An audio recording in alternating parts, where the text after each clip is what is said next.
Dahil summer na, for today's video, ay naglagay na kami ng mahiwagang swimming pool dito sa aming likuran. Buti na lang nagkasya ang swimming pool namin dito, guys.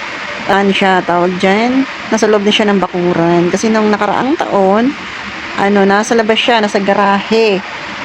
So, kitang-kita kami pag naliligo kami. Dito, ay hindi na kami makikita ng mga people.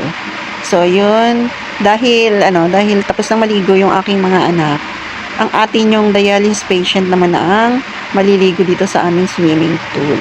Bali, kahapon lang namin to kinabit, guys. Tapos yung mga, yung dalawang anak ko lang pala, si Arwin at saka si Kobe ang nakakaligo pa lang dito. Yun nga lang, wala pa tong chlorine.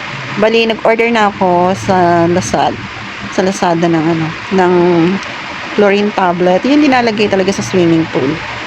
Tapos, bibili na lang pala ako ng yung pangsala sa mga dahon-dahon na nalalaglag dito. Kasi, kahit may dinagay na kaming bubong dito, may nakakalusot pa rin na mga flower at saka dahon na lumulutang-lutang.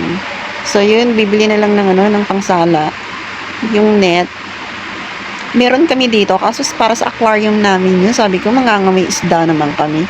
Kaya yun, bibili na lang daw si Habi ng pangsala ng mga flowers at saka ng mga dahon at mga insect na nalulunod dito sa tubig. Tapos yung yung ilalagay kong chlorine tablet, ipapakita ko sa inyo, guys, kapag dumating. Syempre, i-review ko pa rin yan kung effective nga at maganda rito sa pool. So, yun, guys, ang sarap maligo talaga. Nagbababad ako. Buti na lang wala akong ugot sipon. Pag gantong summer, 'di ba? Talagang nagkakaugot sipon yung mga tao.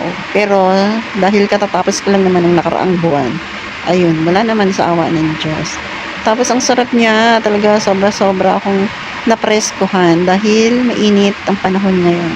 So, yun, guys, samahan niyo ako dito. Tapos, kung gusto niyo bumili nga pala ng swimming pool na ganito, meron akong link dyan.